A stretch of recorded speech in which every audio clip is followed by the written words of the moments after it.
أعوذ بالله من الشيطان الرجيم. بسم الله الرحمن الرحيم. الحمد لله رب العالمين بارئ الخلائق أجمعين وباعث الأنبياء والمرسلين الذي بعد فلا يرى وقرب فشهد النجوى تبارك وتعالى. ثم الصلاة والسلام والتحية والإكرام على خاتم النبيين وسيد المرسلين وشفيع المذنبين الرسول المؤيد والنبي الممجد المصطفى الأمجد أبي القاسم محمد.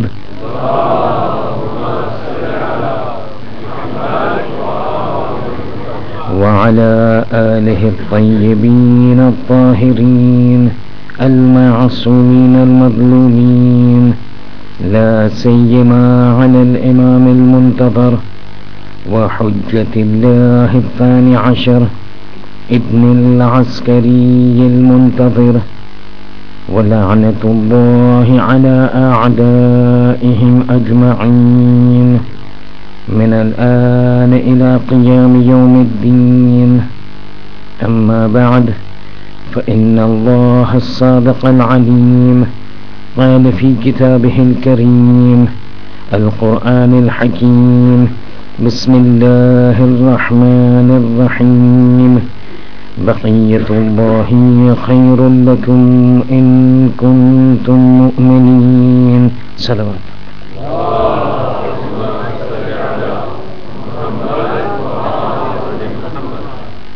Assalamu alaikum wa rahmatullah.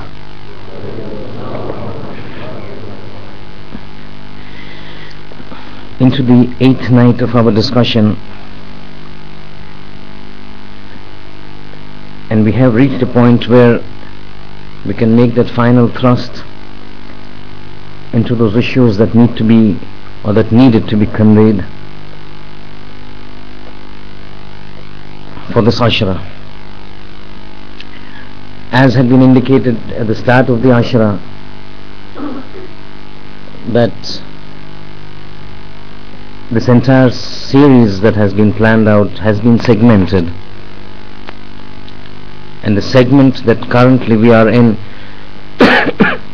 with respect to the current Ashra would probably be taken to the point where we will discuss, after obviously a couple of lectures, the first signs of the arrival of the 12th Imam.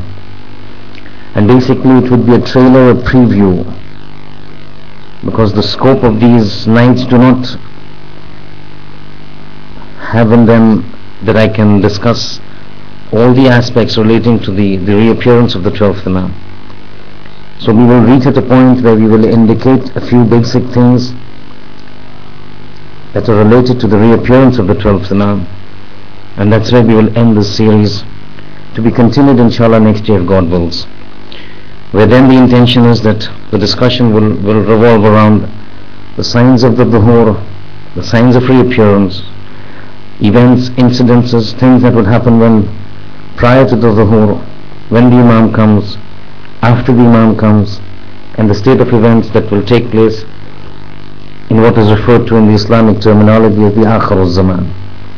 But that's the segment for the next Ashra.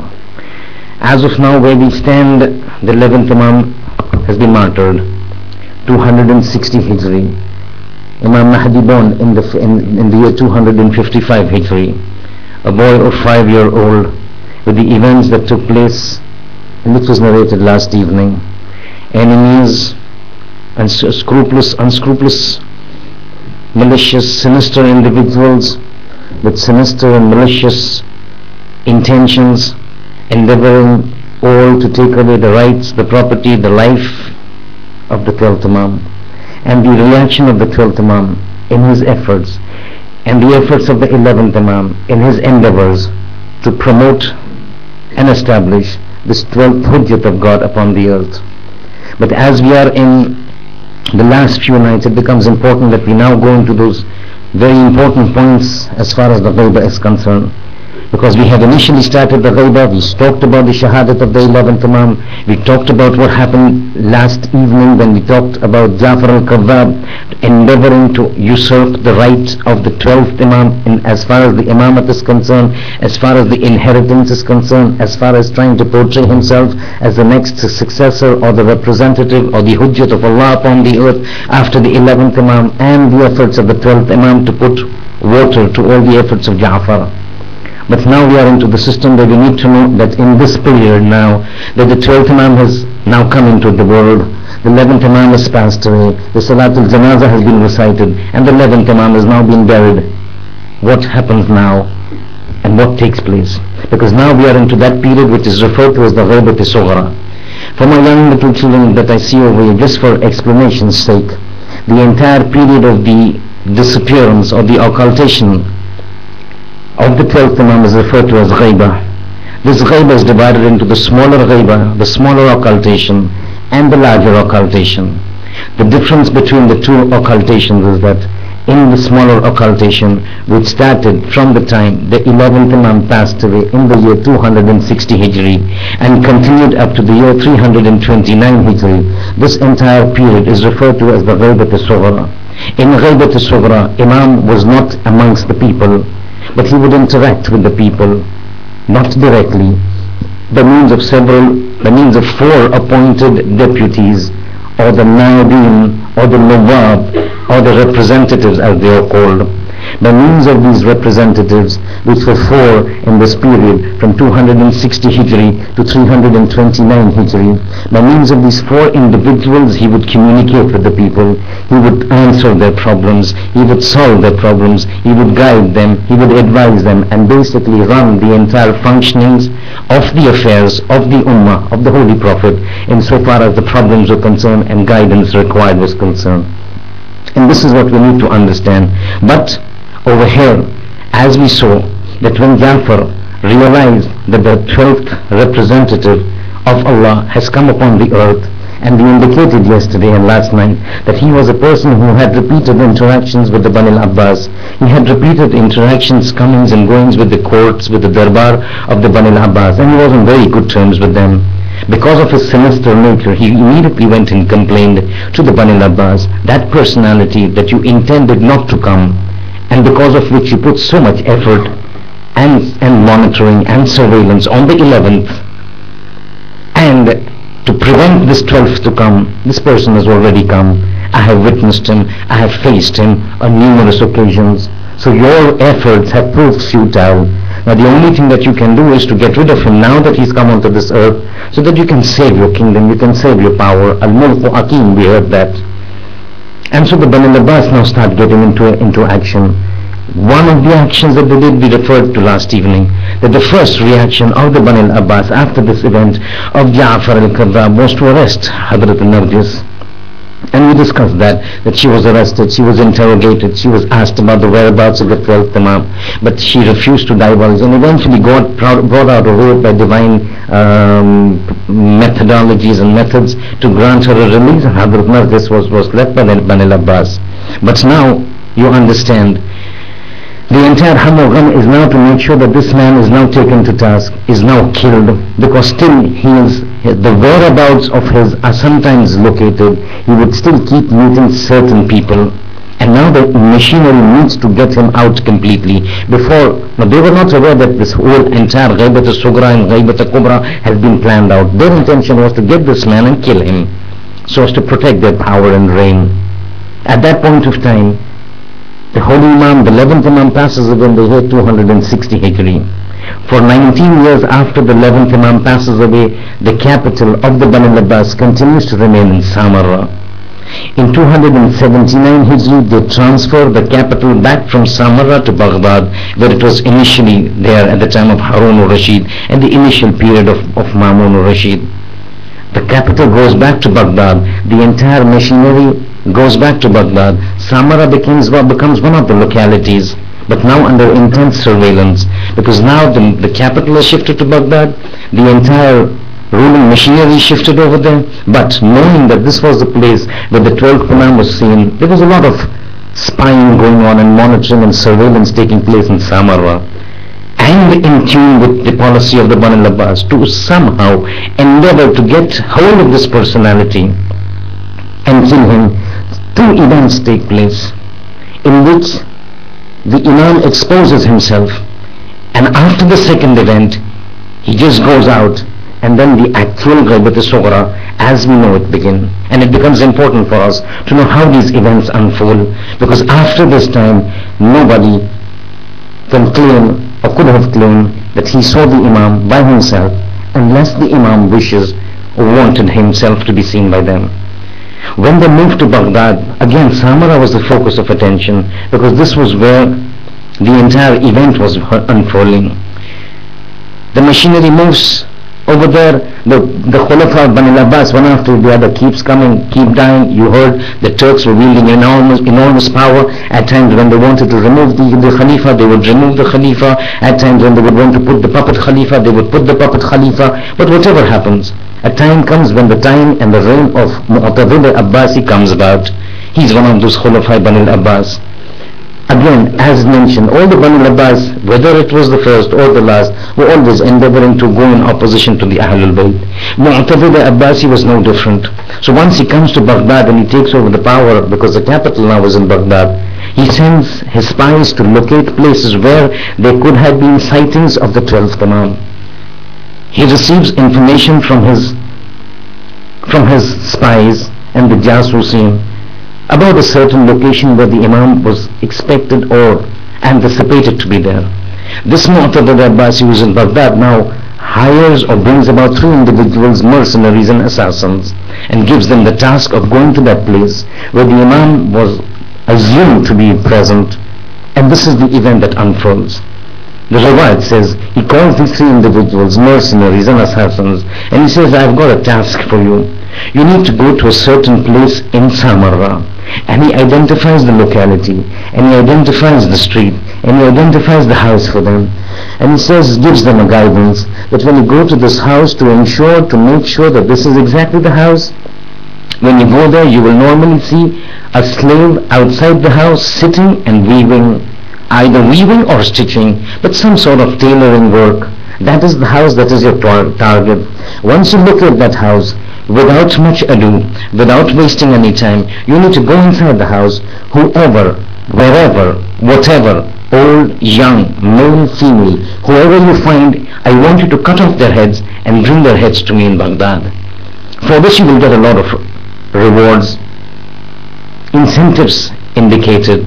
These 3 people take off from Baghdad to Samarra. When you see the daqiq information that the Imam had got, that the Khalifa had got with respect to the presence, or the assumed presence of the 12th Imam. As per the instructions of the Khalifa, these 3 individuals move into Samarra. They go to Samarra, they reach the locality, they locate the locality, they locate the street, they locate the house, they locate the house where this was guided to them by the Khalifa in the nefarious plot. As they go there, exactly as stated by the spies of the Khalifa and indicated to him by the Khalifa, they see a slave sitting outside stitching. They talk amongst themselves, 3 of them. They talk amongst themselves that this appears to be the house with all the indications that the Khalifa has given. They go and move up to the ghulam, to the slave who's stitching, tailoring outside, and says, whose house is this? Now the Riwayat says, the tradition says, this slave, without even little bit of attaching any importance to these individuals, without even, you could say, looking up to them, says this house belongs to its owner, and the owner is in the house. No mentions of, no names mentioned, no indications mentioned, no question as to why you're asking me. Probably it was an indication that it was already been indicated to him that you would be expecting, you would be getting visitors of this sort. So he said, this is the house of the owner. These are the words. This is the house of the owner of the house.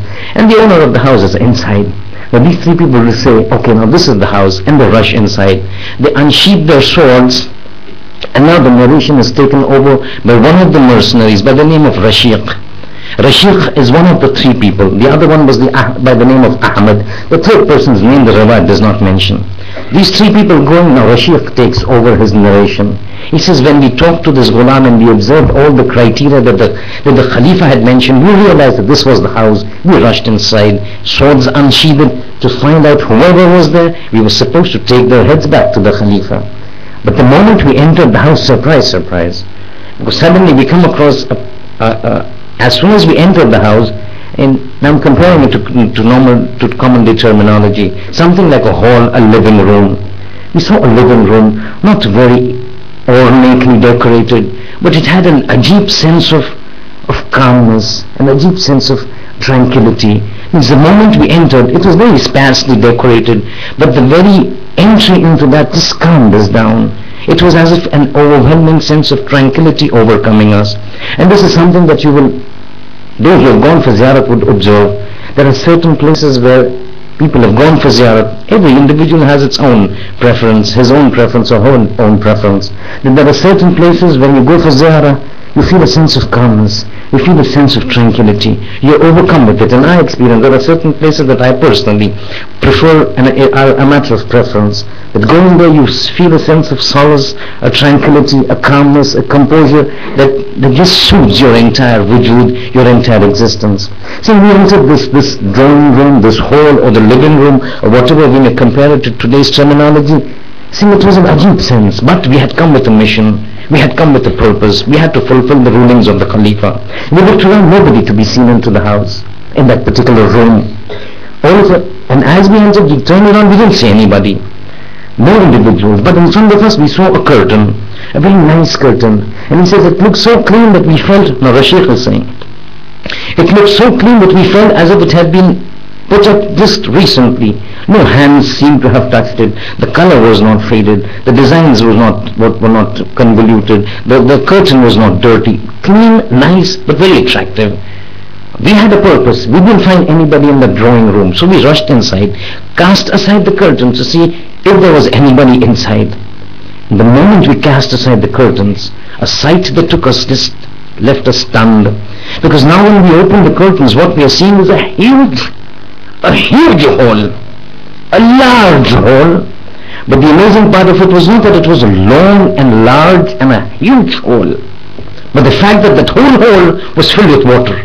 So the moment we cast aside the curtains, a huge hall awaited us, and that hall was filled with water as if in a state of motion, waves.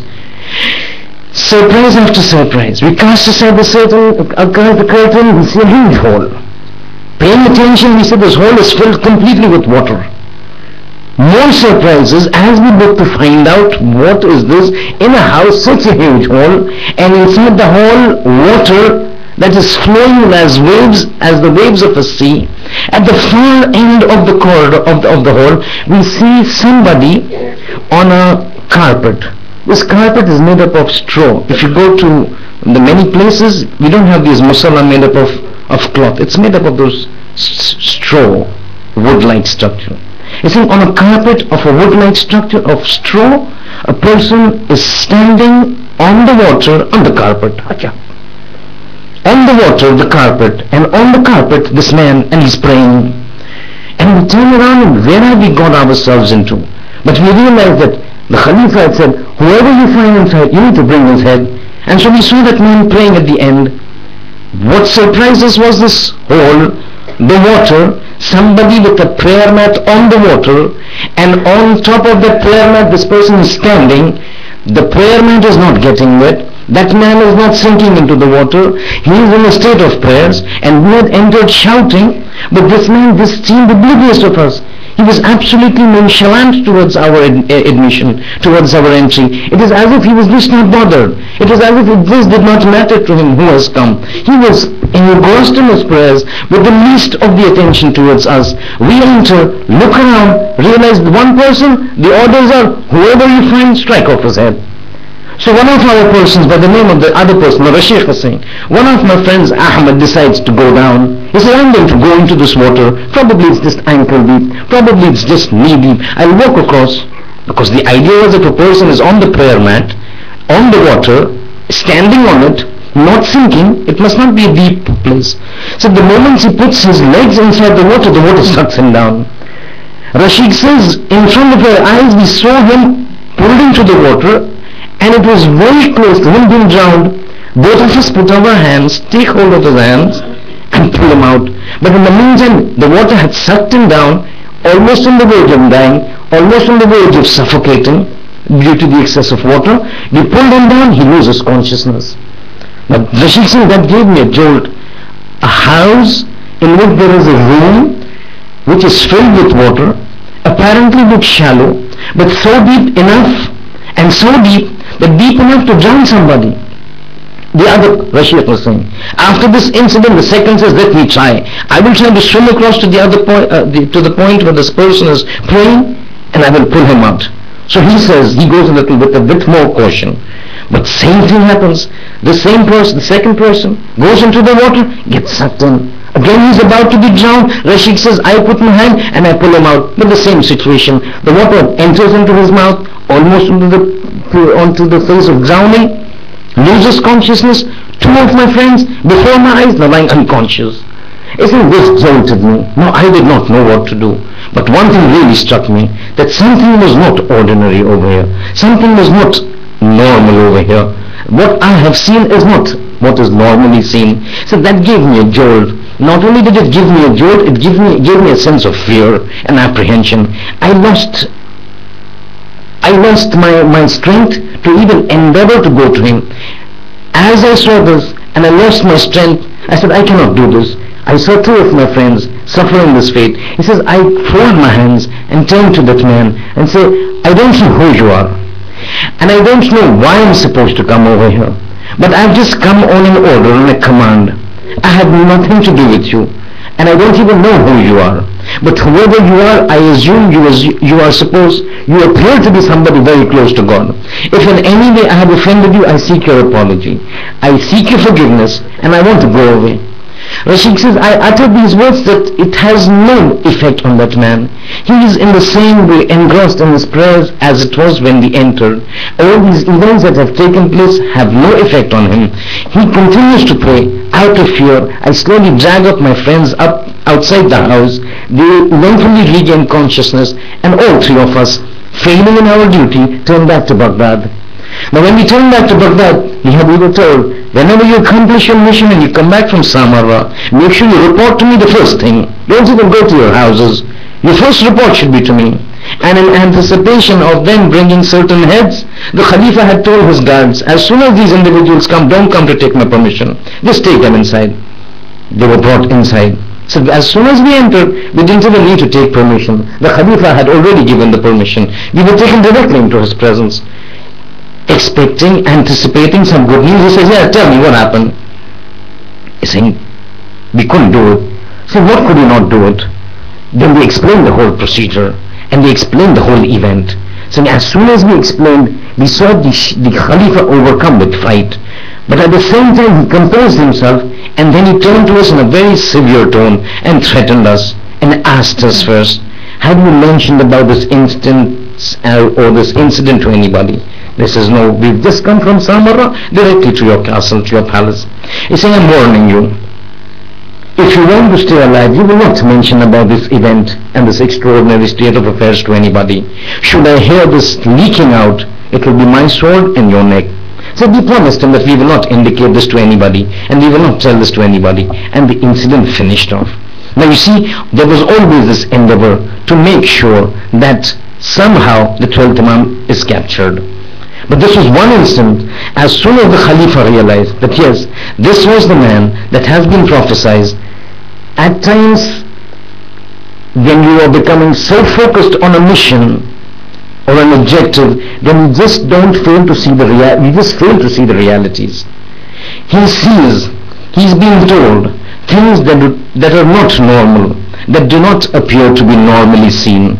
He is aware of all these traditions from his fathers about this 12th coming, who will eventually overturn the entire Bani al-Abbas, or for that matter the entire tyrants of the world. But yet his obsession of getting rid of the Imam was so much that Khalifa just chose to ignore. It just didn't strike him. Whatever he may do, he is not going to be successful, because this man is being helped by a power that is far superior to the power that he wields. But then when you're focused or you're obsessed with an ambition or an objective, these things don't matter. So he says, that is the man that I want to kill. He sends up an army. He said, 3 people couldn't do it. Fine, not a problem. I'm going to set about an army. He sets about a big army and says, go to Samarra, pick up that boy, pick up that man. Now this is almost, as I told you, the 11th Imam passed away in 260 after Hijri. Baghdad became the capital in 279.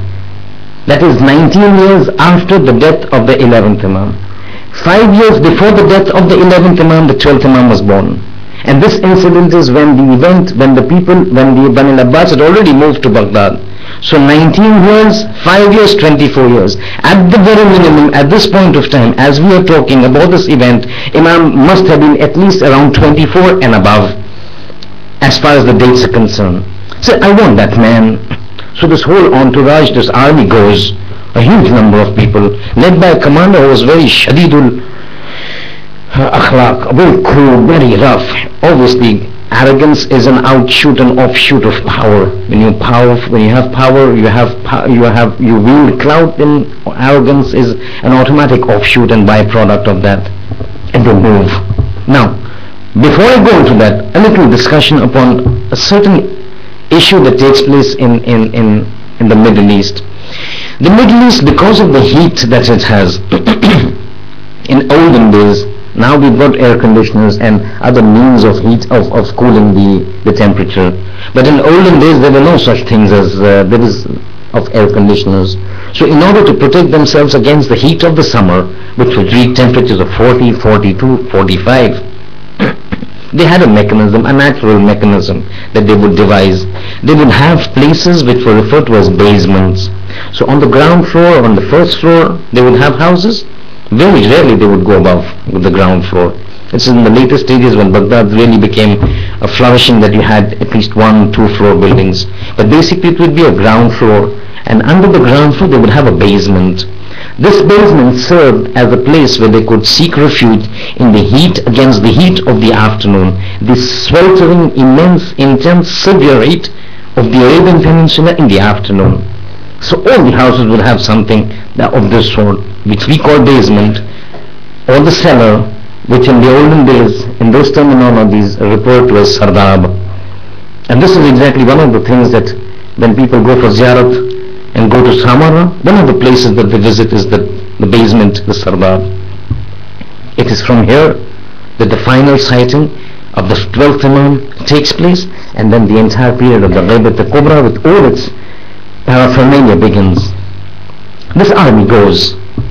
As they were approaching the house, now the history says, these people approach the house, they besiege it, they surround it, they lay a siege to it. But as they're laying siege and approaching the house, all of a sudden they hear from the basement beautiful, enchanting and heart captivating recitation of the Holy Quran. Now you have to understand, this is not something that is specific to the 12th Imam. This is something that is there for all the Imams. One of the things that captivated people with respect to the Imams is when they would start reciting the Quran. Quran says, وَرَتِّلِ الْقُرْآنَ تَرْتِيلًا. You recite the Quran in a good voice. Recite the Quran in a rhythmic voice that sounds good. And this is one of the characteristics of the Holy Prophet. The mushrikeen of Quraysh who would swear enmity and hatred towards the Holy Prophet and whatever he brought. But in the middle of the night, in the darkness of the night, when he would be reciting the Quran, it would be so dilmasin, as they call in Urdu.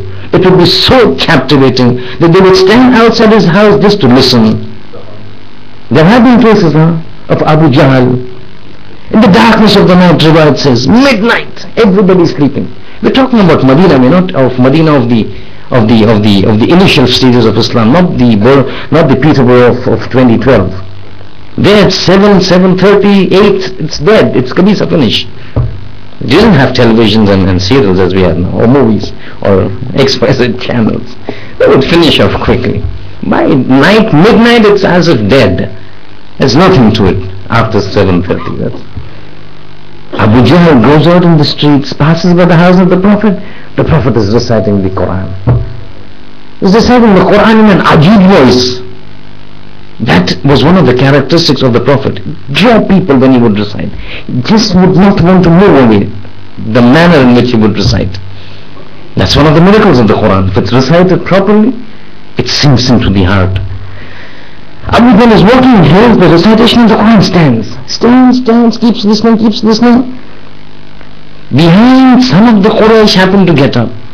They're walking down the street. This is somebody standing by the door of the Prophet, laying ear and listening. They go up to him and say, Abu Jahl.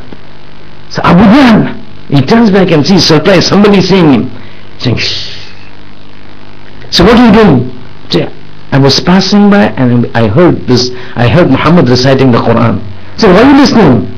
But you don't believe in Muhammad. No, I don't believe in him. Do you believe he's a prophet of God? No, I don't believe. Do you believe this Quran is the word of God? So, no, I don't believe. Then why are you listening? Say, I can't move. It's so enchanting and captivating.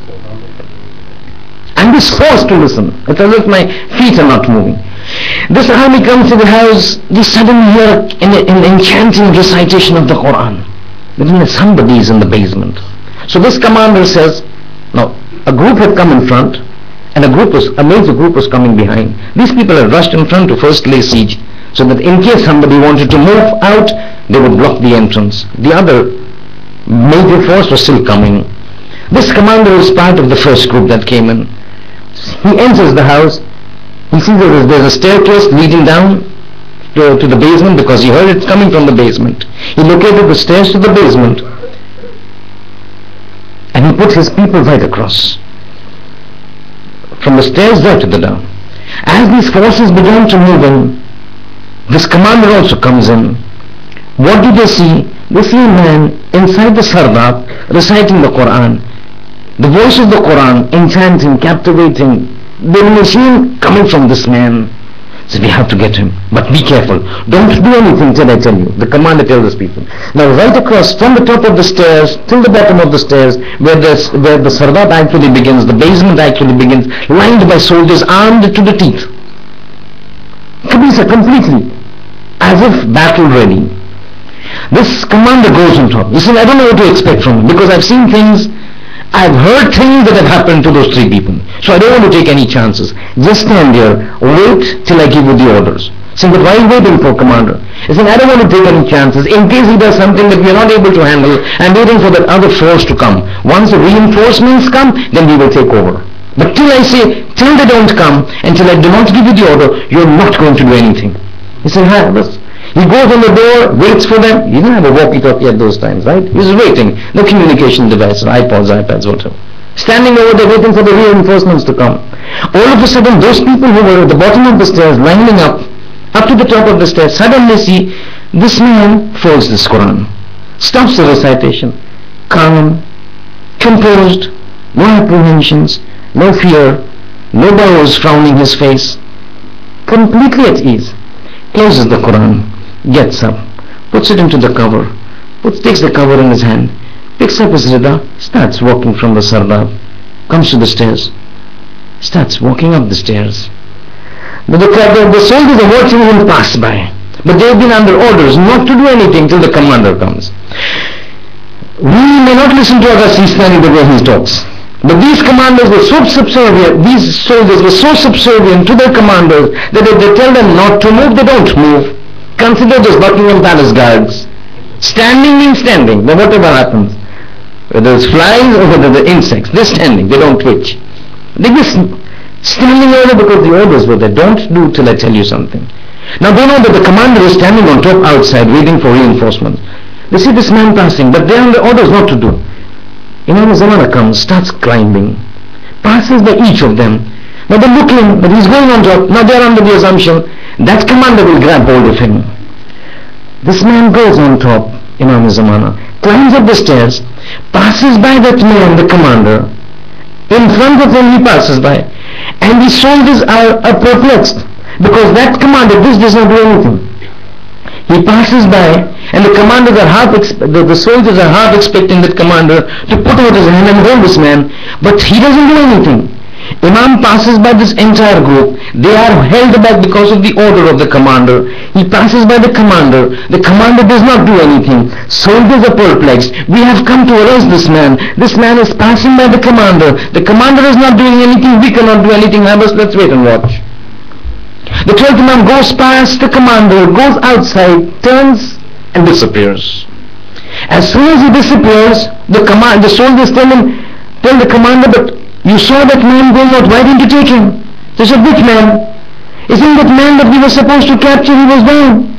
He said, yes, we have to capture him, I'm waiting for reinforcements. They said, capturing what? He's already gone. But the war gone. But he passed in front of you. So I didn't see anybody pass in front of me. He says, he passed in front of you. We were expecting you to take him, but you did not catch him. We were wondering, why were you not taking him? See, by God, I did not see him pass in front of me. Muhammad wa ali Muhammad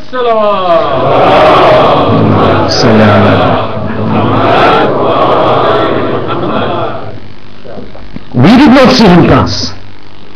And that was the last time someone from the general people caught sight of the 12th Imam. And from then on began the time of what is referred to as the Ghaibat al-Sughra in its essence. Now in this Ghaibat al-Kubra, and look at how divine principles work. When God wants to save somebody, he will save somebody. When God wants to save something, he will save something. If it is the Kaaba, he will save the Kaaba. If it is the owner of the Kaaba or owner of a Zari or owner of a Haram, he will save him. So he saved the 11th Imam by divine. He passes by, that man does not see. Imam is safe. The mission of God is continuing. The objective to be achieved. But now, in this period of the Ghaibat al-Sughra, Imam was not sitting in his house or in the mountains. He was constantly in touch with his representatives, 4 representatives. And we'll give you examples how the Imam would help the people now. It is not just about Salat and Khums and Zakat and all these things that Imam was helping. Imam is a leader of the Islamic religion. And Islam is not this Salat and Saum. Islam is eating and drinking and sleeping and talking and walking and Salat and Saum and everything. And that is the reason you find that in which religion would you find that there are rulings that even tell you how to drink water, in what manner to drink water, at night how to drink water, in the morning how to drink water, how the water should go down your throat. Which religion tells you that at night you have to sit and drink the water, in the morning you have to stand and drink the water, when you are drinking the water, drink it in 3 gulps, how to talk, how to walk, the time how you should enter the washroom, how you should come out of the washroom, how you should sit in the washroom. This is Islam. Islam is not about Salat and Saum and worship of God. It is a way of life. And when you talk about an Imam being the leader of an Islamic community, it means he's a leader not only explaining the Salat and Saum and Zakat and Khums, he's also explaining you the issues that are relating to your house and relating to the business and things that take place with your health and things that take place within the house. He is a solution by itself for a man who's living a life in this world, for every aspect that is concerned in man as far as this life is concerned. So let us not get confused that Imam's job is only to teach us namaz and Quran. That is the job of a malim.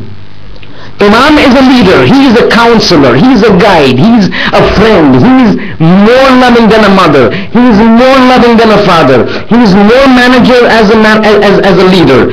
He is everything that is required for a man to lead a community in all aspects of a person's life in this world. So now, in order to work this out, this Ghaibat al-Sughra, he placed 4 representatives. And these 4 representatives, as I mentioned, from 260 to 329. And each of the people selected were Ajib. A few indications we will talk. We might exceed a little time, but I assume many of the people have taken tomorrow off. Saturday, Sunday is already off. Monday probably people will take off. 4 days we will have rest. Let's sit and listen to the majlis. As far as this is concerned, the Ghaibat al-Sughra, the first naib, these are referred to as the Nawab Arba, the 4 naibs. Nawab is the plural form of naib. Naib means the Arabic terminology, the Arabic name of representative. 4 representatives, Nabad Arba. Arba means 4 in Arabic. The first, Uthman ibn Sa'id, a Jalilul Qadr companion of the 12th Imam. No, companion of the 12th Imam, and the companion of the 11th Imam, and also the companion of the 10th Imam. He was a personality that was regarded so highly that the 10th Imam took him to be his wakil, the 11th Imam took him to be his wakil, and the 12th Imam took him to be his wakil. And the words that come out of the Imam with respect to such personalities, ajab, at times you don't need to even reach out to the Masumin to get role models. They are too far ahead for us. They are too far out of our reach to compare, even think of being compared to them. Those individuals who really follow that path reach such stages that even they can serve as role models for us.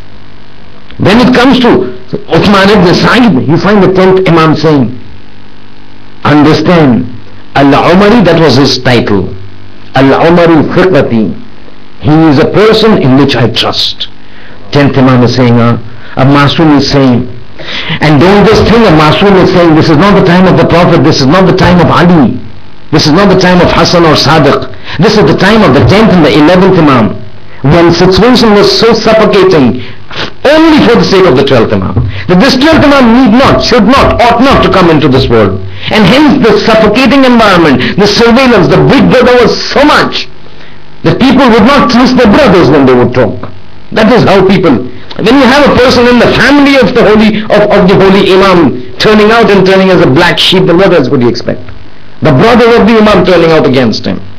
So in that situation, if somebody says, Al-Umari Fiqati, I trust him. وَمَا أَدَّى عَنِّي فَيُعَدِّي عَنِّي وَمَا قَالَ عَنِّي فَيَقُولُ عَنِّي. Whatever he gives you and says, this Imam has given, understand, I have given it. And if he tells you something and says, the Imam has said, understand, I have said. فَاسْمَعْ لَهُ وَأَطِيعْ. Listen to him and obey him. An Imam talks about somebody, something with this great rank. But this Umari, he continues for a period of 5 years. From 260 Hijri, from 260 Hijri to 265 Hijri. He passes away in the year 265. But because of the circumstances that were surrounding the entire 10th Imam, 11th Imam and the 12th Imam, when the 12th Imam appointed him as the first representative, that Uthman ibn Sa'id from now is my representative, nobody will have direct access to me. Anybody who wants to do any work with me has to access me through Uthman ibn Sa'id. He is the one that you will give your letters to. I will answer your problems through him. If you have any questions, you will ask him. He will bring it to me. I will answer your question through him. He will be the one who will be meeting me. Nobody else has the authority or the permission to meet me. My interaction with the world will be through him. All your problems send to me through him. All your wujuhat shar'iyya send to me through him. All your requests send to him through me. I will respond to you through him. He is the mediatory. He is the liaison. But now because of the surveillance that were there on everybody who was suspected to be some form of an Alawi or a Shiite, some form of an Alawi or Shiite, the immense suffocating surveillance was such that Uthman ibn Sa'id had to devise ways in which he would communicate with the Shias, get their problems, go get their issues, transfer it to the Imam, get the responses from the Imam, and then transfer it back to the Shiites. And he would adopt a means that is very ingenious. He portrayed himself as an oil trader, and hence he is often referred to as the Zayyat, the oil trader. He would carry caskets of oil and go around streets, houses selling oil. But that was just an excuse. By means of portraying himself as an oil trader, as an oil seller, he would carry his caskets with him. He would go to houses under the pretext that he was selling. So anybody surveilling, under surveillance, if he was under surveillance by the Bani al-Abbas machinery, they would say he's a traitor. But in trading, he would go to the house of the Shiites. They would pass the letters to him. He would keep it with himself. He would hide them in his caskets of oil so that people of the Bani al-Abbas would not get suspicious. He would take them, then he would go to a location predetermined between Imam and himself that this is where we need to meet this time. He would transfer all the monies, all the wujuhat, all the letters to the Imam. The Imam would answer, he would take it, hide it in his casket of oil, start spreading out, go to the various people who had asked questions and give them the answers, give them the solutions, give them the advices, give them the suggestions of the 12th Imam. And this is how he would go. But this continued up to 260 Hijri. 260 Hijri کے بعد جب ان کا انتقال ہوا تو ایک مرتبہ جو ہے جانے سے پہلے امام کا حکم آتا ہے کہ عثمان اب تمہارے بعد تمہارا بیٹا جو ہے میرا دوسرا نائب بنے گا، اور نائب دوم عثمان ابن سعید کا بیٹا محمد ابن عثمان. عجیب شخصیت. اور تمام چاروں وکلا میں سے اور نائبین میں سے اور نواب میں سے سب سے زیادہ مدت نیابت کی محمد ابن عثمان کی. نائب دوم میں امام زمانہ 265 ہجری سے لے کر 305 ہجری تک محمد ابن عثمان کی نیابت چلی، اور یہ 40 سال کے درمیان مسلسل یہ امت اور شیعت اور امام زمانہ کے بیچ میں رابطہ تھے. امام کے ذریعے سے پیغام پہنچاتے تھے، لوگوں کی مشکلات کو امام تک پہنچاتے تھے، اور 40 سال 265 سے لے کے 305 ہجری تک یہ نائب دوم میں امام بنے رہے. لیکن ان کی بھی عجیب شخصیت، کیونکہ جب پہلے نائب کا انتقال ہوا، یعنی محمد ابن عثمان کے باپ عثمان ابن سعید کا انتقال ہوا، نائب اول کا انتقال ہوا، تو امام کی طرف سے توقیع مبارک آتی ہے. اب امام نے کافی سارے لیٹرز بہت سارے لوگوں کو لکھے، اور خصوصاً امام زمانہ کے سلسلے میں یہ ہے کہ امام جن کو خط لکھتے تھے، لیٹر لکھتے تھے، وہ لیٹرز کو خصوصاً ایک ٹرمینالوجی سے جانا جاتا ہے اور ان کو توقیعات کہا جاتا ہے. خط امام زمانہ کو توقیع کہتے ہیں. تو کبھی گفتگو میں کسی کتاب میں اگر جو آپ پڑھیں یا کسی مجلس میں سنیں کہ توقیع امام یعنی امام کے خط، یہ ایک اسپیشل ٹرمینالوجی خصوصاً جو ہے وہ 12ویں امام کے سلسلے میں ہے. تو امام نے خط لکھا محمد ابن عثمان کو تسلیت کے لیے کہ بھائی تمہارے بابا کا انتقال ہو گیا. تو اس میں لکھتے ہیں کہ میں غمگین ہوں کہ تمہارے بابا کا انتقال ہو گیا، مگر خداوند متعال کے نزدیک تمہارے باپ کی عظمت اتنی تھی، بس اسی بات سے اندازہ لگا سکتے ہیں کہ اللہ نے اسے تم جیسا بیٹا عطا کیا. یعنی باپ کی تعریف کرتے کرتے امام نے بیٹے کی بھی تعریف کر دی کہ اتنا مرتبہ تمہارے بابا کا خدا کے نظروں میں ہے کہ خدا نے تمہارے جیسا بیٹا عثمان ابن سعید کو دیا. 40 سال تک جو ہے وہ امام کی مدد کرتے رہے، اور متعدد موارد پہ جو ہے وہ خارق العادات اعجاز معجزات کے جو ہے وہ کا مظاہرہ کیا. اب ان کا جب وقت قریب آنے لگا، کیونکہ ابھی جو ہے ہمیں جانا ہے غیبت کبریٰ میں، ابھی غیبت صغریٰ کا مرحلہ ہے. ایک مرتبہ جب ان کا وقت قریب آنے لگا تو پھر ہر دستور امام کی طرف سے آتا تھا، ہر فرمان امام کی طرف سے آتا تھا، ہر حکم امام کی طرف سے آتا تھا. اور یہ تو ایک ذریعہ تھے امام کے اور امت کے بیچ میں، امام اور تشیعوں کے بیچ میں، امام اور امام کے محبین کے بیچ میں. کہ جب ان کا وقت آنے لگا 305 ہجری میں، تو ایک مرتبہ تقریباً 3 سال پہلے یعنی امام نے اندازہ ان کو دے دیا تھا کہ بس اب تمہارا وقت عنقریب آنے والا ہے. تو 3 سال اپنے انتقال کے 3 سال پہلے سے ایک پروسیجر انہوں نے شروع کیا تیسرے نائب کو جانشین قرار دینے کے لیے. تیسرے نائب کون؟ تیسرے نائب حسین ابن روح النوبختی. یہ 305 ہجری سے لے کے 326 ہجری تک نیابت کرتے رہے. 21 ایئرز، 21 سال تک. یعنی نائب دوم اور نائب سوم سب سے زیادہ ان کی جو ہے نیابت کا دور گزرا. ایک 40 سال اور دوسرا 21 سال. 21 ایئرز فرام 305 to 326. اب اس دوران اس سے پہلے کہ نائب دوم کا انتقال ہوتا تقریباً 3 سال پہلے وہ زمینہ سازی کرنا فراہم کرنا شروع کر دیے تاکہ ان کے جانے کے بعد بنا کسی تکلیف کے، بنا کسی ہچکچاہٹ کے، بنا کسی ہرڈل کے حسین ابن روح نوبختی جو ہے وہ شامل ہو جائیں.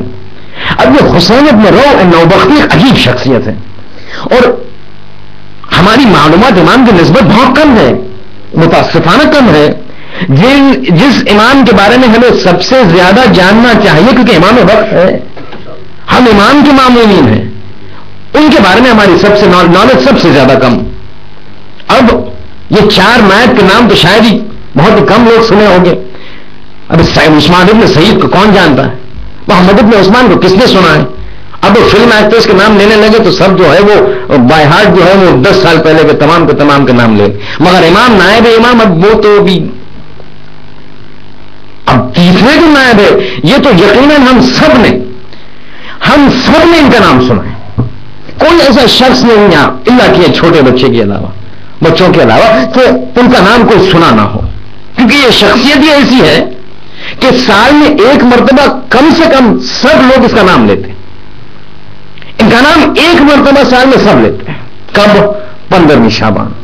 15ویں شعبان کو جب ہم عریضہ ڈالتے ہیں تو عریضہ جو ہے وہ دعا ہے، اور اس میں پھر جو ہے ہم ہمارے حاجت کو لکھتے ہیں، اور پھر وہ جو ہے وہ آٹے میں ڈالتے ہیں، اور پھر جو ہے وہ جو سنت جو منقول ہے اس کے تحت ہم جو ہے اس کو بھیجتے ہیں عریضہ امام زمانے کے لیے. اب یہاں بھی ایک مسئلہ ہے، یہ ایک کسٹم بن گیا ہے. کبھی 15ویں شعبان آئی تو ایک کام جو کرنا ہے تمام اعمال میں سے وہ عریضہ بھیجنا ہے. یعنی جیسے نماز پڑھنی ہے، جیسے دعا پڑھنی ہے، فلاں کرنا ہے، زیارت حسین ہے، اس میں ساتھ میں جیسے لگ رہا ہے کہ مفاتیح الجنان کے ایک اعمال میں سے ایک عمل یہ ہے کہ عریضہ بھیجنا ہے. اب یہ عریضہ صرف 15ویں شعبان کے لیے منحصر نہیں ہے، یہ عریضہ ایک گفتگو ہے امام کے ساتھ. یہ امام کو ہم بتاتے ہیں کسی پریشانی کے وقت کہ امام ہماری مدد کو ہو. یہ صرف 15ویں شعبان کے لیے منحصر نہیں ہے، آج آپ بھیج سکتے، کل بھیج سکتے. کسی کا جاب چلے گا بھیج دیجئے، کسی کو جاب چاہیے بھیج دیجئے، کسی کو کوئی پریشانی بھیج دیجئے. ارے امام سے بات کرتے ہیں آپ، ہمارے امام ہے، امکان نہیں ان پر واجب ہے وہ جواب دیں. اب ایک یہ بات الگ ہے کہ وہ جواب دے ہم سن پائے نہ پائے، مگر ان کا جواب آنا ہے. اسی طرح کہ جس طرح قرآن میں کہتے ہیں نا کہ سلام کا جواب دینا واجب ہے. اب ہم کتنے لوگ ہم میں سے جو ہے وہ زیارت کے لوگ ہیں، بار بار ہم کہتے ہیں السلام علیکم یا ابا عبداللہ، آیا جواب سنتے ہیں؟ خود اسلام کہتا ہے سلام کا جواب واجب ہے. تو ہم اگر جو سمجھ سکتے تو ابا عبداللہ سمجھ نہیں سکتے؟ کیا وہ نہیں سمجھ سکتے کہ اگر جو شیخ مجھے سلام کرتا ہے تو مجھے جواب دینا ہے؟ مگر وہ جواب دیتے تو کیا میرے کانوں میں آواز آتی ہے؟ اب یہ بات الگ ہے کہ ہم امام کو پکارے اور امام کا جواب ہم نہ سنیں، مگر یہ مطلب نہیں کہ امام جواب نہیں دیتے. وقت جب ہوگا تب آئے گا. اسی طرح جب پریشانیوں میں صرف 15ویں شعبان کے لیے عریضہ جو منحصر نہیں ہے، کسی کو کسی بھی وقت تکلیف ہے لکھ دیجیے عریضہ، ڈال دیجیے امام کے ساتھ. کون روکتا ہے امام سے بات کرنے کے لیے؟ اگر امام ہمارے سامنے زندہ ہوتا تو ہم موبائل اٹھا تو فون نہیں کرتے امام کو؟ یقیناً کرتے. وہ زمانے میں خط بھیجا کرتا تھا، لوگ خط بھیجا کرتے تھے. آج کے زمانے میں جو ہے وہ ٹیکسٹ کر دیتے امام کو، امام جواب دیتے. خود امام اگر جو غائب ہے ظاہر نہیں عریضہ بھیج دیا، آئے گا وہاں سے جواب. مسئلہ کیا ہے؟ حل کرنا ہے مشکل کو. مگر ضروری ہے کہ امام فون کر کے کہے کہ شیخ تمہارا عریضہ مجھے ملا، بہت بہت تھینک یو، بہت ہی اچھا عریضہ لکھا، اب میں کوشش کروں گا اس کو سالو کرنے کی. نہیں، مسئلہ حل ہو گیا، قضیہ حل ہو گیا، سالو ہو گیا، بس امام کا جواب آ گیا، امام نے جواب دے دیا. اسی میں 15ویں شعبان کو جو ہم رسم بنا چکے ہیں کہ یہ عریضہ بھیجنا ہے، وہ عریضے کو پانی میں ڈالنے سے پہلے دعا ہے. اور وہ دعا جو ہے اس طرح ہے کہ ہم جو ہے ڈالنے سے پہلے کسی ایک نائب امام کو، یہ 4 نواب میں سے ایک نائب کا نام لیتے ہیں اور ہم کہتے کہ اے نائب ہم یہ آپ کے حوالے کرتے ہیں اور آپ کے ذریعے سے ہم چاہتے ہیں کہ یہ جو ہے امام تک پہنچے، کیونکہ ہم جانتے ہیں کہ آپ کی منزلت امام کے نزدیک ہمارے سے کہیں زیادہ ہے. تو ہم آپ کا وسیلہ اختیار کرتے ہیں کہ ہمارے یہاں یہ عریضہ امام تک پہنچاؤ. اس وقت اکثر جو عریضے ہم یوز کرتے ہیں ہمارے برادری میں، برصغیر میں، خواجہ حضرات اور ہمارے کمیونٹیز میں ورلڈ اوور، وہ یہ ہے عریضہ جس میں دعا جو ہے مختلف دعائیں ہیں، ایک نہیں، مگر جو اکثر طور پہ جو عریضے پر لکھی جاتی ہیں کہ اس کو پڑھ کے پانی میں ڈالا جائے، وہ شروع ہوتا ہے اس طرح: السلام علیکم یا حسین ابن راؤ. تیسرے نائب: السلام علیکم یا حسین ابن راؤ انک مضیت، تم جو ہے اپنی جان کو اسلام کے لیے قربان کی اور تم جو ہے تمہارا مقام خدا کے نزدیک ہے اور میں تمہارے حوالے سے جو ہے یہ عریضہ امام تک پہنچانا چاہتا ہوں. تو غور نہیں کیا ہوگا، مگر یہ نام ہر انسان سال میں 1 مرتبہ تو یقین کہلاتا ہے اپنے منہ سے، حسین ابن راؤ. مگر دوسرے نائب کے انتقال کے 3 سال پہلے سے جو ہے انہوں نے گراؤنڈ ورک شروع کر دیا to make arrangements so that when he passes away, the third representative of the Imam has a very smooth passage into taking up. اور یہ بہت ہی آسان اس لیے ہو گیا کیونکہ حسین بن روح نوبختی کی شخصیت عجیب تھی. ایک معروف شخصیت تقوی کے حساب سے، ایک معروف شخصیت علم کے حساب سے، ایک معروف شخصیت فقاہت کے حساب سے. یعنی جب امام کا لیٹر آیا کہ اب محمد ابن عثمان کے بعد جو تیسرا نائب بنے گا حسین ابن روح نوبختی، کسی کو تعجب نہیں ہوا کیونکہ سب جانتے تھے. اور اس لیے بھی تعجب نہیں ہوا کیونکہ زمینہ سازی جو ہے وہ دوسرے نائب فراہم کر چکے تھے. کیونکہ اپنے جانے سے پہلے تمام جو اپنے وکلا تھے، جو وکیل تھے، ان کا گروہ بندی بنا دیا تھا 11ویں جو دوسرے نائب میں، اور تمام گروہ کے ایک سردار کو معین کیا تھا، اور تمام سرداروں کے جو سب سے چیف تھے وہ حسین ابن روح کو بنایا تھا.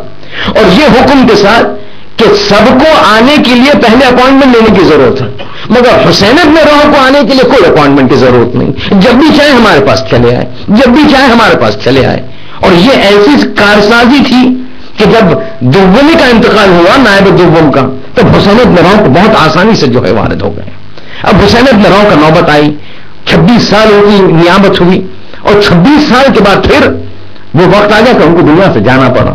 اب دنیا سے جب نکلنے گئے جا رہے تھے تو پھر دوبارہ امام کا فرمان آیا کہ اے حسین ابن روح، کیونکہ ان کا ارتباط تو امام کے ساتھ ڈائریکٹ ہوتا تھا، جب چاہے امام سے ملاقات کا تقاضا کر سکتے تھے، جب چاہے امام سے کہہ سکتے تھے ملنا چاہ رہے، کیونکہ مشکلات پبلک کی، مشکلات مومنین کی، مشکلات اجتماع کی، سوسائٹی کی، اور امام جو ہے ان کو اپنے پریزنس میں دعوت دیتے تھے.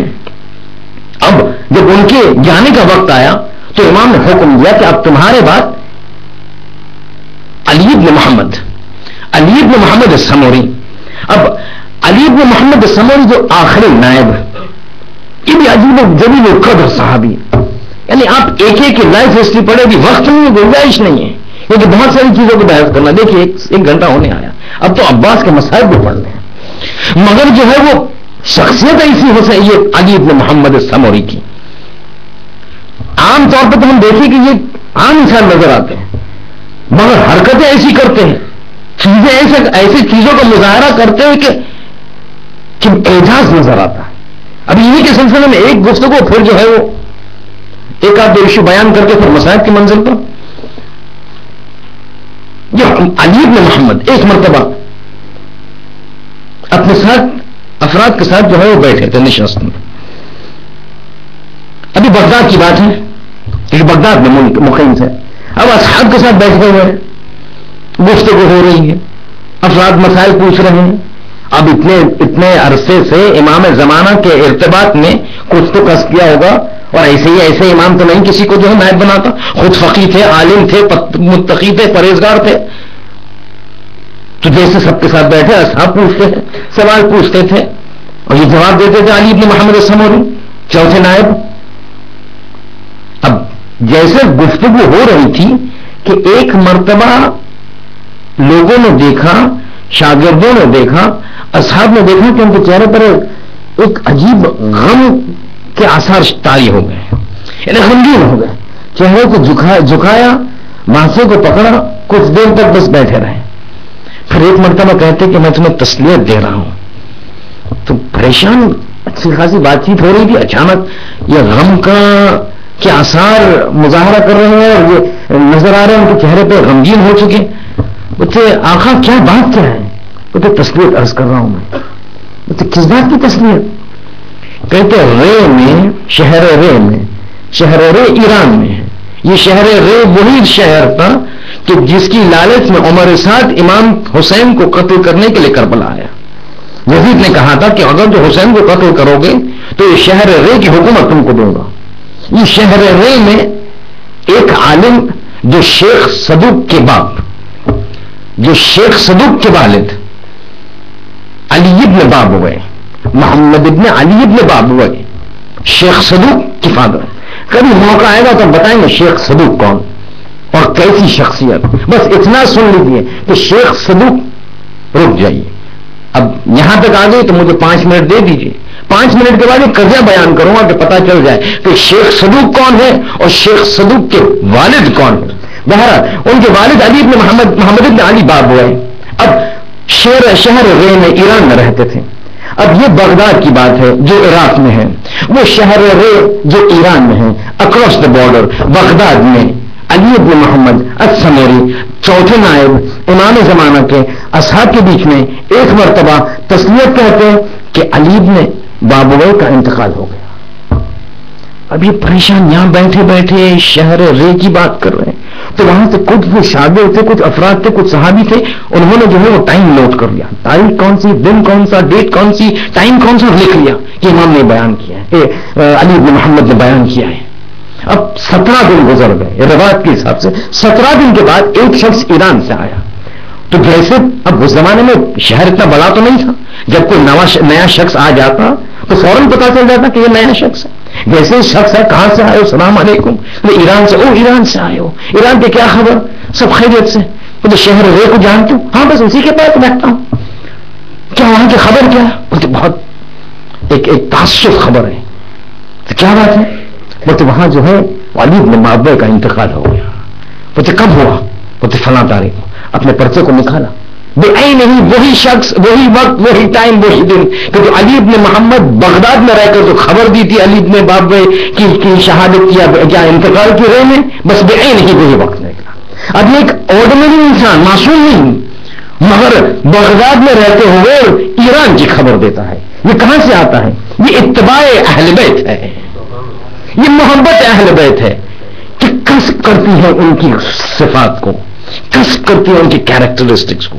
علم غیب یہ تو معمولی بات ہے اہل بیت کے لیے, لیکن ایک انسان اگر واقعی پیروکار بن جائے تو پھر وہ بھی علم غیب حاصل کر دیتا ہے اتباع کے ذریعے سے, محبت کے ذریعے سے, پیروی کے ذریعے سے. کوئی بڑی بات نہیں ہے, معمولی سی بات ہے, مگر it requires an inspiration and it requires an application.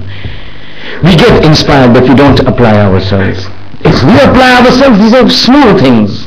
یہ آیت البہجت کے بارے میں جو ہے کہ وہ طویل عرض کرتے تھے, تو یہ چھوٹی موٹی چیزیں ہیں, لیکن حاصل کرنا بہت بڑی چیز ہے. حاصل کے لیے بہت جد و جہد کی ضرورت پڑتی. مگر جیسے میں نے عرض کیا کہ امام کا کام, جو 12ویں امام کا کام صرف اور صرف نماز اور قرآن کے سلسلے میں نہیں ہے. بہت ساری چیزیں ایسی تھی کہ جو انسان کے خاندانی problems, domestic problems he would solve. That is what an imam is, right?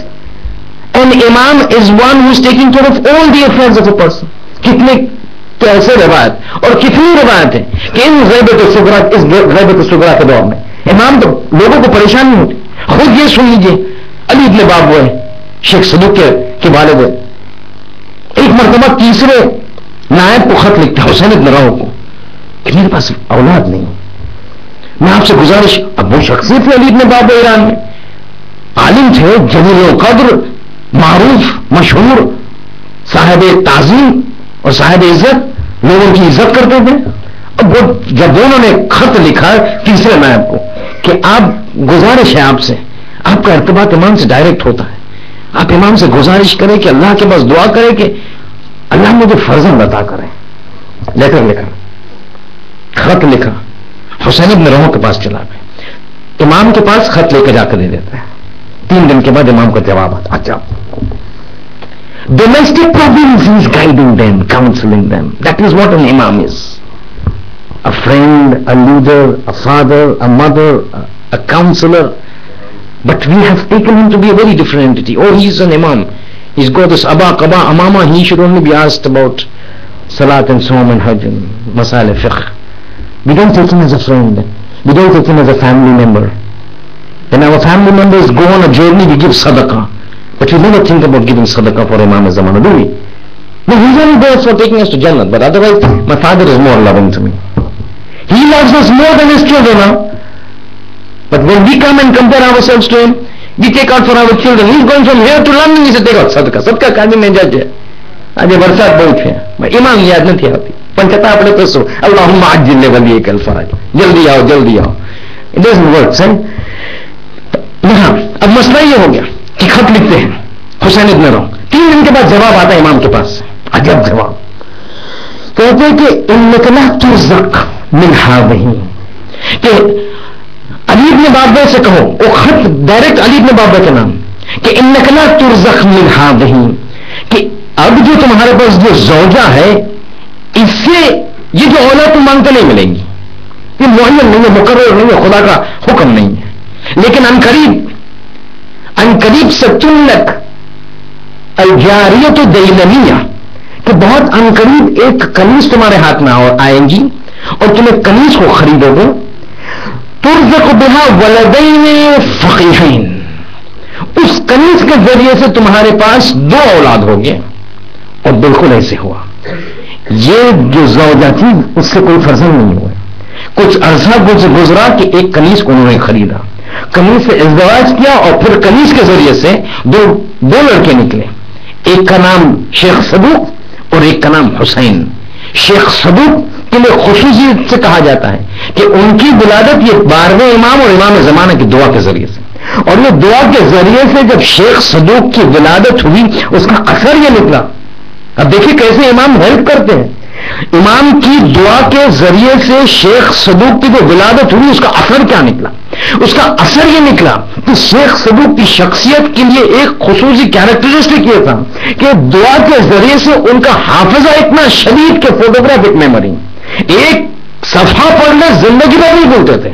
ایک کوئی لمحہ ایک جملہ پڑھ لیا، ایک کتاب پڑھ لی، پھر وہ زندگی پر جو بھولتے نہیں تھے، فوٹوگرافک میموری. اور اسی وجہ سے آپ دیکھیں گے کہ بے شمار روایت اور ان کی کتابیں، امالیہ شیخ توسی، امالیہ شیخ صدوق معروف، اتنی ساری کتابیں لکھی ہے. اور جب بھی کوئی روایت شیخ صدوق کے ذریعے سے راوی کی روایت نقل ہوتی ہے تو علماء جو ہے ایک احترام سے دیکھتے ہیں شیخ صدوق نے روایت نقل کی ہے، اس کی کوئی اہمیت ہوگی، یہ شخص نے جانچ پڑتال کر کر جو ہے یہ حدیث کو جو ہے بیان کیا ہوگا، یہ شخصیت. اب دیکھیے خانوادہ مسئلہ، بچے نہیں ہوتے تھے، خط لکھا، جواب آیا، بتایا بھی کہ کیا ہونے والا ہے. یہ امام فقط نماز کا سلسلہ نہیں بیان کرتے.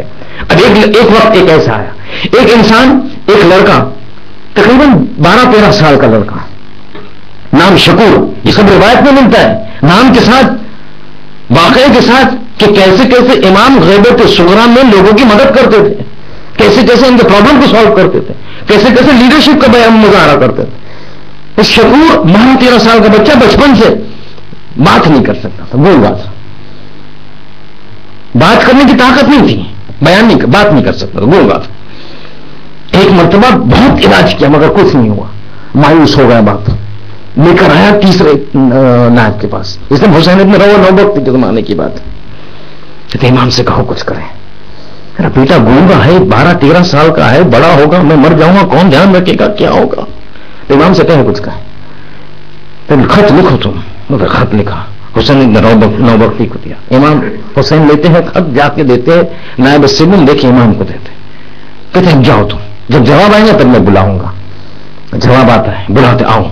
مجھے کیا کہا امام نے؟ کچھ تعویذ لکھ کے دیے.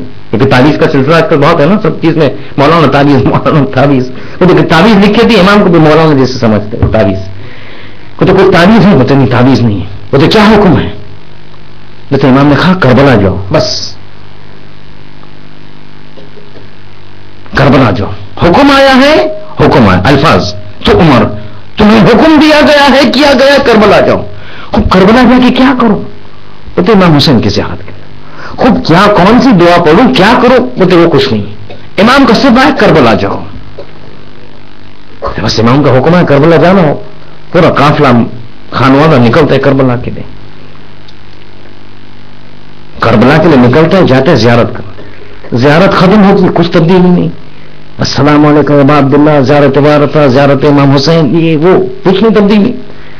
اب بس لاسٹ ڈے تھا، نکلنے کی تیاری تھی، بس آخری الوداعی کی زیارت کے لیے گئے، آخری زیارت کی. اب بات نکل رہا تھا، ایک مرتبہ آواز دی بیٹے کو، بیٹے شکور چلو. تو جیسے کہا بیٹے شکور چلو، کہا لبیک. تو ایک مرتبہ باپ کو کانوں پر یقین نہیں ہوا، بیٹے شکور تم نے لبیک کہا؟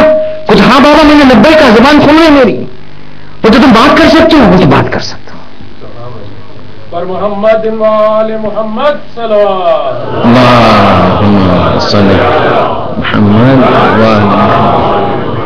آپ نے دیکھا کس طرح جو ہے، اور یہ کوئی بڑی بات نہیں ہے کیونکہ کچھ ایسے منطقے ہیں، کچھ ایسے نکات ہیں، کچھ ایسی جگہ ہے کہ جہاں خدا پسند کرتا ہے کہ لوگ وہاں آ کر اس سے مانگے تو وہ حاجت کو پوری کریں.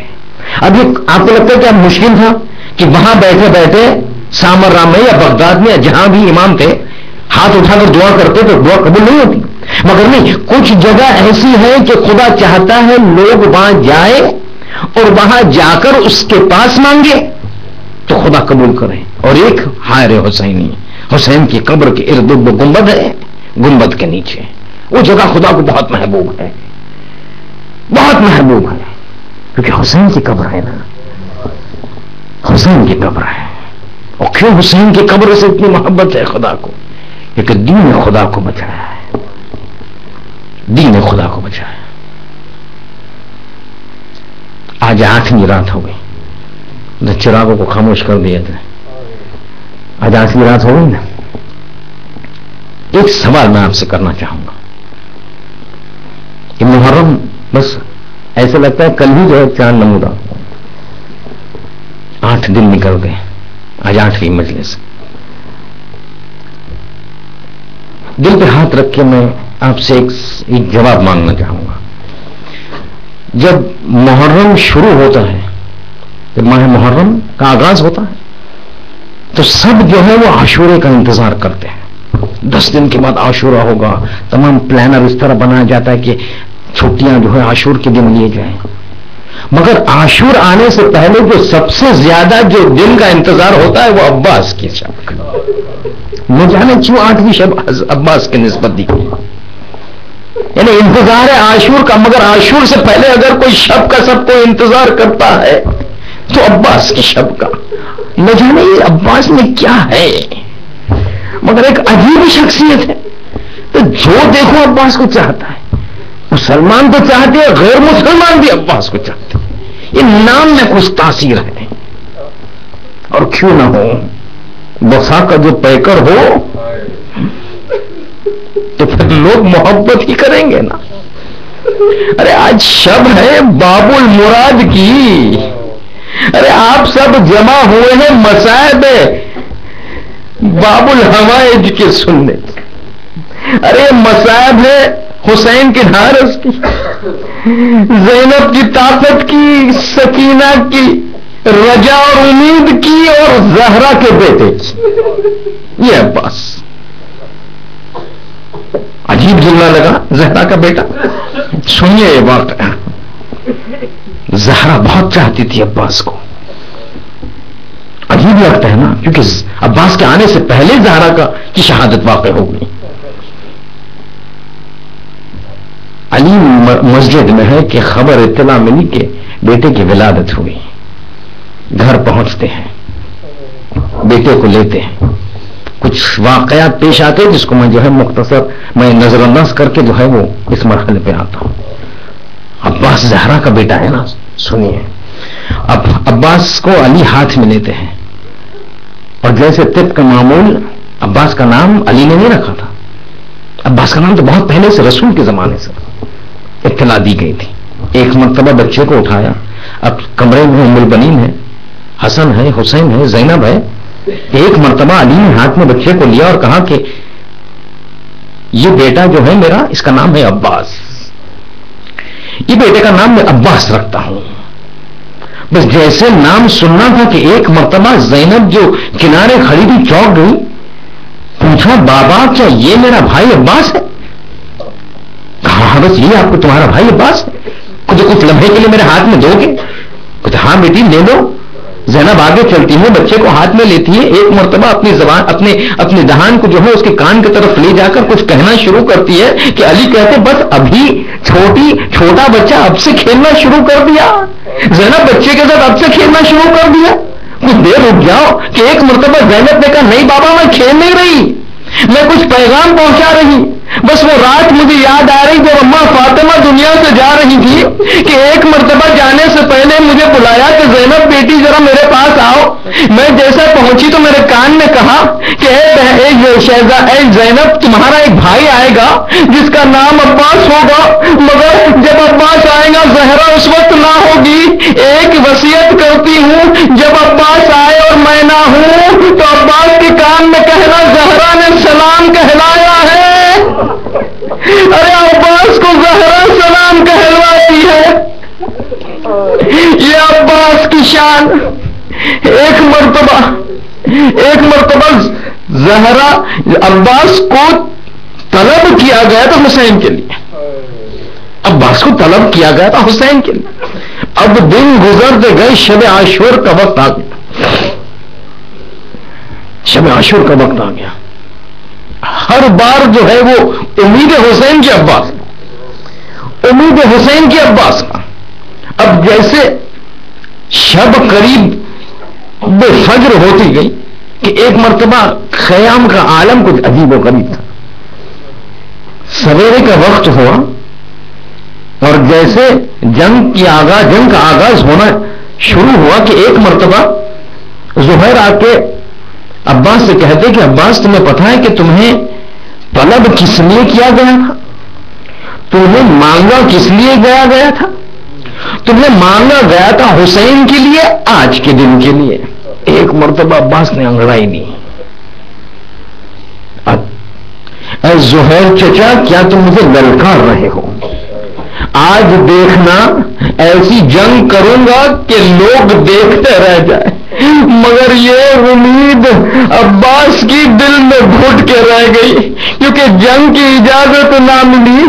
بار بار جیسے لاشیں آتے گئے، عباس بار بار حسین کے پاس جاتے اور کہتے آقا مجھے اجازت دیجیے جنگ کرنے کی، اور بار بار حسین کہتے نہیں عباس میں تمہیں نہیں بھیج سکتا، نہیں عباس میں تمہیں نہیں بھیج سکتا. عباس آتے اور کہتے آقا اب مجھ سے برداشت نہیں ہوتا، یہ لاشوں کو نہیں اٹھا سکتا، یہ میرے ہاتھ کے پروردے، یہ میرے ہاتھ پہ بڑے ہوئے، ان کے لاشوں کو اٹھاتے اٹھاتے زخم بھر گیا دل میں، مجھے مرنے کی اجازت دیجیے، جنگ کی اجازت دیجیے. اور بار بار جو ہے حسین کہتے عباس تمہیں اجازت نہیں. یہاں تک کہ جب ایک مرتبہ عباس آئے تو حسین نے کہا عباس کیسے جانے دوں، تم تو میرے لشکر کے علمدار. ایک مرتبہ دائیں دیکھا، ایک مرتبہ بائیں دیکھا، پھر عباس نے کہا آقا وہ لشکر کہاں جس کا میں علمدار، وہ لشکر کہاں؟ نہ محمد نظر آتے ہیں، نہ اکبر نظر آتا ہے، نہ قاسم نظر آتا ہے، نہ زہیر، نہ حبیب، نہ سعید، کوئی تو نظر نہیں آتا، یہ لشکر کہاں؟ مگر حسین کہتے عباس میں تمہیں مرنے کی اجازت نہیں دے سکتا. ایک مرتبہ سر کو جھکا کر باہر آتے ہیں کہ جیسے باہر آتے ہیں ایک 3-4 سالہ بچی دوڑتی ہوئی آتی ہے اور عباس سے لپٹ جاتی ہے پیروں سے. اے چچا کیا کہیں سے پانی نہیں مل سکتا؟ ارے بچے مجھ سے کہتے ہیں کہ جس کا چچا عباس جیسا ہو اس کے خیمے میں پانی نہ ہو. ارے چچا پانی لے آئیے. عباس کہتے سکینہ، ہاتھوں میں اٹھایا، کہتے سکینہ آقا اجازت نہیں دیتے، ایک مرتبہ اجازت لے لو پھر دیکھو تمہارا چچا کیسے پانی کا انتظام کرتا ہے. ایک مرتبہ بچی کہتی ہے چچا بس یہ اتنی سی بات، مجھے ذرا نیچے تو رکھیے. ایک مرتبہ عباس نیچے رکھتے ہیں، ہاتھوں کو انگلیوں کو پکڑتی ہے. ایک مرتبہ حسین کے خیمے میں جاتی ہے. حسین نے دیکھا، ارے خیمے کا پردہ کھلا، عباس آ رہے، ساتھ میں سکینہ آ رہی. ارے ایک مرتبہ اس سے پہلے کہ سکینہ کچھ کہہ دیا حسین کہہ اٹھے اے سکینہ چچا کی سفارش لے کر آئی ہو نا پانی کے لیے؟ اچھا اب میں اجازت دے دوں گا، مگر یاد رکھنا یہی چچا جب تماچے پڑے گے تو بہت یاد آئے گا، اس وقت چچا ساتھ نہ ہوگا. مگر چھوٹی بچی تھی نا، یہ سب باتیں سمجھ نہیں پائی، کہتے بابا مجھے پانی چاہیے. حسین نے کہا عباس اجازت ہے صرف پانی کی. ایک مرتبہ خوش انگڑائی لی، گھوڑے پر بیٹھے، ایک مرتبہ مختر کی طرف رخ کیا. ارے فوجوں کو چیرتے ہوئے فرات کی طرف پہنچے عباس، فرات پر پہنچے عباس. ایک مرتبہ فرات پر قبضہ کیا، مشکیزے کو بھرا، پانی کو چلوں میں اٹھایا اور پھر پانی کو پھینک دیا. پانی کو چلوں میں اٹھایا اور پھر پانی کو پھینک دیا فرات میں. مجھے نہیں پتا کہ عباس نے ایسے کیوں کیا، چلوں میں پانی کیوں اٹھایا، پھر پانی کو کیوں پھینکا، مگر میرا دل کہتا ہے کہ ایک واقعہ جو مجھے یاد آتا ہے، بس یہ پورا برنامہ جو اس واقعے کے تحت ہے۔ 21ویں ماہ رمضان، علی دنیا سے جا رہے ہیں، ایک ایک کر کے حسین کے ہاتھ میں تمام بیٹوں کا ہاتھ دیا، سب کے امام حسن کے ہاتھ میں دیا۔ جب سب ہو گئے تو عباس کو جدا کیا، حسین کو بلایا، حسین کے ہاتھ میں عباس کے ہاتھ کو دیا، کہتے ہو عباس تمہارا آقا حسین۔ اب بم البنین رونے لگ گئے، یہ مسئلہ تو آپ کو پتا ہے اور اس میں تفصیل میں نہیں جانا۔ ایک مرتبہ یہ تمام برنامہ تمام ہوا اور سب ہٹ گئے تو ایک مرتبہ علی نے حسین سے کہا حسین تھوڑا دور جانا، حسین تھوڑا دور ہو گئے، کہ عباس ذرا قریب آنا، عباس قریب آئے، کہ اور تھوڑا قریب آ، تم سے کچھ کہنا ہے۔ ایک مرتبہ عباس آتے ہیں، کانوں کو علی کے لبوں کے پاس لے جاتے ہیں۔ ایک مرتبہ جیسے یہ ہوا تو علی کہتے بیٹا عباس تم ہو حسین کے لیے میری وصیت سن لو، اذا کان یوم عاشورا، کہ اے بیٹے عباس جب عاشور کا دن ہو اور تم فرات پر قبضہ کر لینا، ایاک ان تشرب الماء وافیوک الحسین چاند، خبردار پانی نہ پینا جب تک تمہارا بھائی پیاسا ہو۔ شاید فرات پر چلوں میں پانی لے کر عباس کہنا چاہتا ہو اے بابا تیری وصیت پر عمل کر رہا، قبضہ ہو چکا مگر آقا پیاسا ہے، عباس پانی نہیں پیے گا، عباس پانی نہیں پیے گا۔ ایک مرتبہ مشیزے کو بھرا اور اب رخ کیا خیمے کی طرف۔ جب پہلے آئے تھے تو قصد اور نیت جنگ تھی، مگر اب جب پانی کو بھرا تو نیت جنگ نہیں، نیت یہ ہے کہ اس پانی کو کیسے سکینہ تک پہنچاؤں۔ ایک مرتبہ جب رخ کیا اب جنگ نہیں کر رہے، اب بس خیمے کی طرف نشانہ، آنکھوں سے نشانہ کیے ہوئے ہیں۔ ایک مرتبہ چلتے گئے کہ ایک ملعون آیا، ایک مرتبہ داہنے ہاتھ کا قلم کیا، ایک جیسے قلم ہوا وہ علم جھکنے لگا، وہاں سے سکینہ کی آواز بلند ہوئی اے اللہ میرے چچا کی خیریت ہو۔ مگر ایک مرتبہ مشیزے کو سنبھالا، علم کو دوسرے بازو سے پکڑا، اب پھر قصد ہے خیموں کا، مگر یہاں دوسرا شقی آتا ہے، دائنے ہاتھ کو قلم کرتا ہے۔ اب حسین کا بھائی علم کو اپنے دونوں کٹے بازوؤں میں پکڑے ہوئے، مشکیزے کو اپنے سینے اور گھوڑے کے پیٹھ کے دبائے ہوئے دوبارہ جو ہے قصد کر رہا ہے خیمے کا۔ یہاں سے ایک شقی کہتا ہے مجھے پتا نہیں، میں دیکھ رہا تھا عباس کی جنگ، میں دیکھ رہا تھا عباس کی حرکت، ایسا لگ ہی نہیں رہا تھا کہ کوئی طاقت عباس کو روک سکے۔ ایک ہاتھ کٹا پھر بھی عباس کو کوئی روک نہ سکا، دوسرا ہاتھ کٹا پھر بھی عباس کو روک نہ سکا۔ میں تعجب کر رہا تھا یہ کون سی طاقت ہے، یہ کون سا جوش ہے کہ جو عباس کو اب تک زندہ رکھے ہوئے ہے، کہ ایک مرتبہ میں نے دیکھا عباس مشکیزے کو پکڑے ہوئے ہے، ایک مرتبہ سمجھ گیا ارے ہو نہ ہو عباس کی طاقت مشکیزے میں ہے۔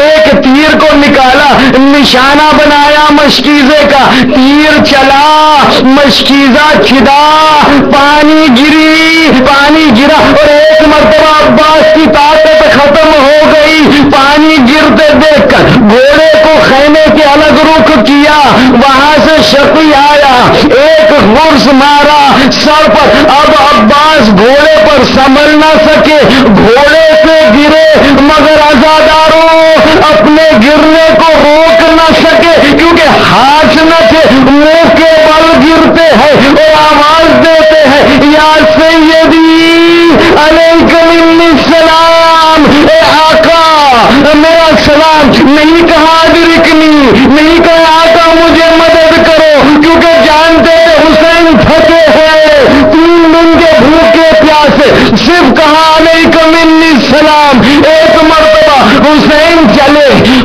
چلے مگر عجیب و غریب حالت میں چلے، دونوں ہاتھ سے کمر کو تھامے کہتے جا رہے ہیں الان انقطع الظہری، ارے میری امید ٹوٹ گئی، میری کمر ٹوٹ گئی، اے عباس اب میں تھک گیا۔ عباس کے پاس جاتے ہیں، کبھی کسی کو غربت میں ایسے بھائی کی حالت دوسرے بھائی کو خدا نے دکھائے کیا دیکھا؟ ایک مرتبہ دیکھا ایک آنکھ میں تیر دوسرے آنکھ میں خون بیٹھتے ہیں، آنکھوں سے آنسو جاری ہے۔ حسین نے عباس کے سر کو اپنے زانوں میں رکھا۔ ارے آپ جانتے ہیں نا، جب بھی حسین ہوتے تھے یا عباس کے سامنے آتے تھے، عباس کبھی بیٹھا نہ کرتے تھے، ہمیشہ تعظیم میں کھڑے ہو جاتے تھے۔ ارے دل کہتا عباس سے کہو اے عباس حسین آئے ہیں، کھڑے ہو جاؤ، مگر عباس کا سر حسین کے زانوں پر ہے۔ ایک جملہ کہتے ہیں، ایک جملہ عباس کہتے ہیں، آقا وہ وقت یاد ہے جب میری ولادت ہوئی تھی، میں آنکھ نہیں کھول رہا تھا جب تک آپ نے مجھے ہاتھوں میں نہیں لیا۔ جب میں نے آنکھ کھولی سب سے پہلی زیارت آپ کے چہرے کی آقا جاتے وقت بھی یہی کرنا چاہتا ہوں کہ آخری زیارت آپ کے چہرے کی ہو، مگر آقا معاف کریے گا نہیں دیکھ پا رہا، ایک آنکھ میں خون ہے ایک آنکھ میں تیر ہے، اگر زحمت نہ ہو تو ذرا خون کو صاف کر دیجئے۔ ایک مرتبہ آبا کے دامن کو لیتا ہے خدائے حسین اور خون کو صاف کرتے ہیں، حسین کی زیارت کرتے ہیں، ایک ہچکی لیتے ہیں، عباس کی روح پرواز۔ ایک مرتبہ عباس کو نہ اٹھایا حسین، علم کو لیا، خیمے کی طرف چلے، سکینہ نے دیکھا ارے علم آ رہا، ارے بچوں میرا چچا پانی لے کر آ گیا، مگر جیسے علم قریب آیا دیکھا چچا نہیں بابا ہے۔ اے چچا عباس پانی نہیں چاہیے، لوٹ آئیے۔ حسین نے کہا تمہارا چچا اب نہ آئے گا، ارے علم آ گیا، علمدار نہ آیا، علم کو لے جایا گیا، خیمے میں لے گئے، ارے یہاں سے بیویاں وہاں سے بیویاں، ایک غوغا ایک ماتم، واہ باسا واہ باسا واہ باسا ماتم حسین۔